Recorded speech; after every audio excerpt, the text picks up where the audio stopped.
안녕하세요, 소피비입니다. 장마가 시작되어 촉촉하고 흐린 하늘 아래 기분이 우울해질 때 공포나 서스펜스 영화를 보면 기분을 바꿔줄 건 틀림없지만 어떤 감정을 남겨줄지 꼭 체감해보라는 야후 재팬 기사입니다. 악의 연대기. 최창식은 대통령상을 받고 승진을 앞둔 수사 1과장. 행사를 마치고 돌아오는 길에 낯선 남자에게 습격을 받아 난투극을 벌이다 살인을 저지르게 되고 승진을 위해 사건을 은폐하지만 다음날 경찰서 앞에 있는 공사 현장의 크레인에 사체가 매달린 채 발견돼 발칵 뒤집힌다. 특별조사반 팀장으로 임명된 창식은 증거를 지우면서 시신을 매단 다른 범인을 쫓습니다. 과연 먼저 잡히는 건 어느 쪽일지 긴장이 2배로 밀려오는 작품이에요. 콜은 다른 시대에 사는 두 여인이 한 통화로 연결되면서 이야기가 시작됩니다. 순식간에 무서워지는 전개에 눈을 돌리고 싶으면서도 눈을 뗄 수 없는 작품입니다.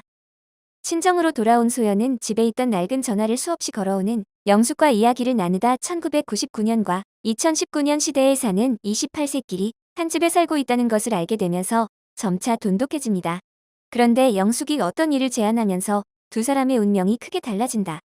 곤지암은 1961년에 개업한 정신병원을 무대로 1979년에 원인불명 환자의 집단 자살과 병원장의 행방불명으로 폐쇄된 영혼의 명소인데 열리지 않는 402호실. 호러타임스를 운영하는 하준을 포함한 남녀 7명이 402호실의 진상을 파헤치기로 하고 병원 내부 촬영을 시작한 멤버들은 상상도 못할 기이하고 공포스러운 일들이 실제로 벌어진다. 세 편 모두 혼자서 숨죽여 보는 것도 좋고 가족이나 친구와 떠들며 보는 것도 스트레스 해소된다. 한국 작품의 호러나 서스펜스 장르를 개척하여 올장난은 색다른 재미를 즐겨보세요. 여기까지 본문 내용이었고 서스펜스, 스릴러의 누아르 영화 분야에서 일본 영화는 한국 영화에 큰 차이가 난다. 일본인 배우들이 따라갈 수 있는 사람은 극소수. 악마를 보았을 때 데스타인데도 저렇게까지 하는구나 하고 깜짝 놀랐어 라는 댓글들 지금부터 소개해드리겠습니다. 서스펜스, 스릴러의 누아르 영화 분야에서 일본 영화는 한국 영화에 큰 차이가 난다. 최근 10년 가까이 한국 누아르 영화를 계속 봤는데 인간성의 어둠이라기보다 악의 측면을 파고들려는 의욕이 장난이 아니고 배우들의 기량도 매력적이다. 공포영화는 밍, 주온 같은 게 공포라고 불릴 정도로 확립되어 있었지만 그것부터 비슷한 게 많고 서스펜스도 한국이 더 무겁고 볼만하다. 배우의 선입견이 없는 것도 큰 것 같긴 한데 역시 일본에서는 역할보다 그 사람 개인으로 보는데 예능에 너무 많이 나와서 그럴까? JSA와 오랜만에 아이리스에서 이병헌 씨의 연기에 빠져 아이리스 직후에 악마를 보았다를 영화관에서 보고 깜짝 놀랐다. 한국은 서스펜스를 해낼 수 있고 인류의 대열에 합류한 조연들의 정말 연기도 대단해서 일본인 배우들이 따라갈 수 있는 사람은 극소수. 악마를 보았다는 정말 어처구니가 없었어. 데스타인데도 저렇게까지 하는구나 하고 깜짝 놀랐어. 한국은 대학에서 제대로 배울 기회가 있다. 일본도 배우나 각본을 목표로 하는 사람을 위한 환경이 더 정비되었으면 좋겠다. 엔터테인먼트만큼은 아시아권에서 독보적이라고 생각한다.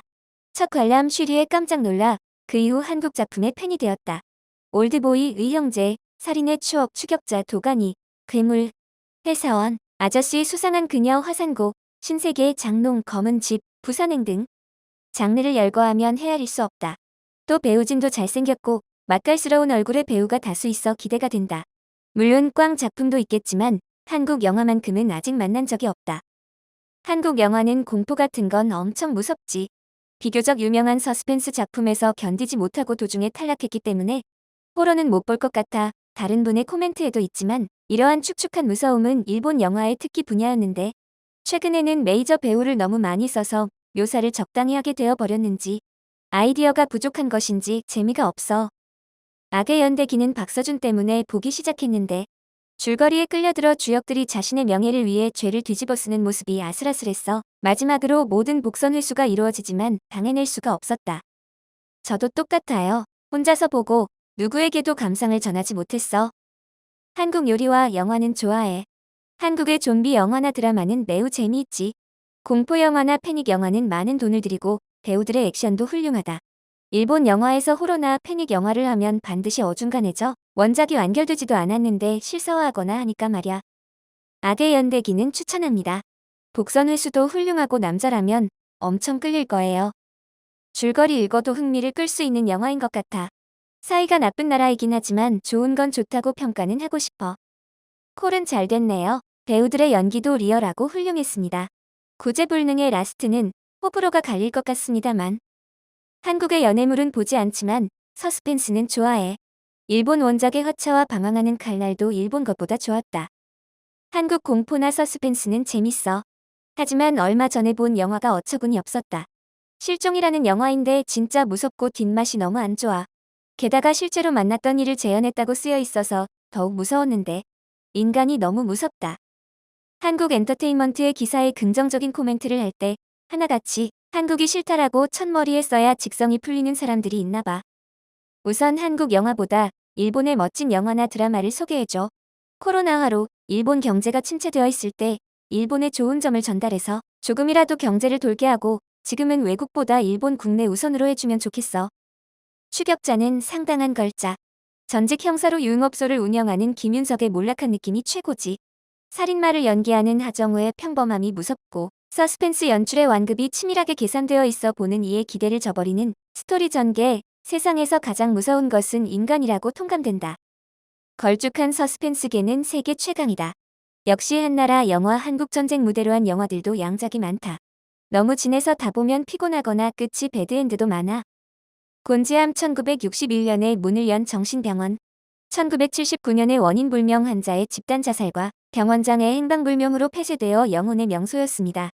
그의 나라 사태가 공포 같은 생각이 들어요. 조마조마하면서 멀리서 바라보고 있을 뿐인데요. 매일매일 적국 남조선을 일본어로 선전하는 의미가 있어서 하는 거야?